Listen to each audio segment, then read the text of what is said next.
On a tous en tête l'image d'une lettre qui a changé une vie. Mais imaginez une lettre, une seule petite page, qui a le potentiel de secouer tout un système social. C'est exactement ce qu'on va explorer aujourd'hui avec la lettre de l'apôtre Paul à Philémon. Un message très personnel, mais aux conséquences absolument explosives. Et c'est là toute la question, n'est-ce pas? Comment est-ce qu'une simple lettre, presque une note entre amis, peut porter en elle les graines d'une véritable révolution? Ce n'est pas juste un vieux document historique, non, c'est bien plus. C'est un cas d'école fascinant sur la façon dont une conviction personnelle peut devenir une force de changement radical. Alors, plongeons ensemble là-dedans. Bon, pour vraiment saisir l'impact de cette lettre, il faut d'abord planter le décor. Tout commence avec une histoire très humaine. 3 personnages, un conflit social majeur et une rencontre. Une rencontre qui va absolument tout changer. Alors, qui sont les acteurs de ce drame? D'abord, on a Philémon. C'est un chrétien influent, un notable, un maître respecté dans sa communauté. En face de lui, il y a Onésime, son esclave. Et Onésime a fait quelque chose d'impensable à l'époque, il s'est enfui. Dans l'Empire romain, c'était un acte gravissime qui pouvait lui coûter la vie. Et puis, au milieu de tout ça, on a un médiateur complètement improbable, l'apôtre Paul, qui lui écrit tout ça depuis une cellule de prison.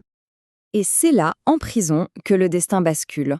On ne sait pas trop comment, mais Onésime, l'esclave en fuite, finit par croiser la route de Paul. Et cette rencontre, elle transforme sa vie. Il se convertit, il devient chrétien. Et d'un coup, son identité n'est plus esclave fugitif. Sa nouvelle identité, c'est frère dans la foi. Et ce simple mot, vous allez voir, va tout changer. Voyons un peu comment Paul va gérer cette situation qui est, on peut le dire, une vraie bombe à retardement. Il ne va pas cacher Onésime, pas du tout. Au contraire, il le renvoie à son maître. Mais il ne le renvoie pas les mains vides. Il lui donne une lettre. Une lettre qui est un véritable chef-d'œuvre de diplomatie et de persuasion. La stratégie de Paul est juste fascinante. Il a une autorité apostolique immense. Il aurait pu simplement ordonner à Philémon de pardonner. C'est ce qu'on attendrait, peut-être. Mais non.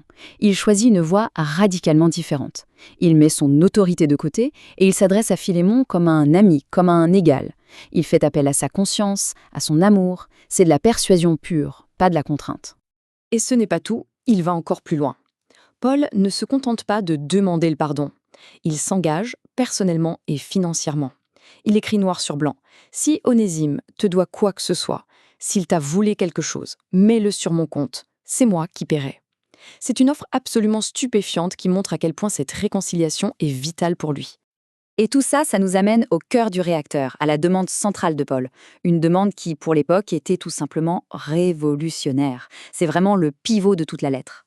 Voilà le changement de paradigme. Paul demande à Philémon de cesser de voir Onésime comme un bien, une propriété, un esclave fugitif, mais de le voir pour ce qu'il est devenu, un frère bien-aimé. Attention, ce n'est pas juste une petite promotion sociale, c'est une redéfinition complète de son être, de son identité. Et là, c'est le sommet de son argumentation. Il dit, en substance, « Accueille-le comme tu m'accueillerais moi-même ».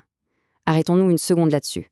Il demande à un maître de traiter son ancien esclave fugitif avec le même honneur, le même amour, le même respect qu'il réserverait à l'apôtre Paul en personne. En une phrase, il met l'esclave et l'apôtre sur un pied d'égalité. C'est énorme. Maintenant, si on prend un peu de hauteur et qu'on s'éloigne de cette histoire très personnelle, on se rend compte que cette toute petite lettre porte en elle des thèmes qui sont, eux, universels et complètement intemporels. En fait, cette lettre, c'est un concentré de concepts ultra puissants. Tout découle de l'amour chrétien. C'est cet amour qui rend possible le pardon. Ce pardon, à son tour, efface la dette et ouvre la porte à la réconciliation. Et le résultat de tout ça, c'est une nouvelle forme de fraternité. Une fraternité capable de faire tomber les murs les plus solides, ceux qui séparaient les maîtres des esclaves. Et c'est précisément là que réside la force de ce texte, encore aujourd'hui. Il nous dit que l'identité en Christ est bien plus fondamentale que n'importe quelle étiquette sociale, que ce soit maître, esclave ou autre. La foi, ce n'est pas juste un truc qui coexiste passivement avec les injustices du monde. Non, elle est censée les défier, les transformer de l'intérieur, en créant une nouvelle communauté basée sur une égalité spirituelle radicale. On termine avec cette question pour la réflexion. Si le message de Paul, c'est de voir au-delà des statuts de maître et d'esclave, alors quelles sont les catégories, les hiérarchies de notre propre société que ce message nous pousse à remettre en question? C'est peut-être là, finalement, que cette lettre, vieille de presque 2000 ans, résonne le plus fort pour nous aujourd'hui.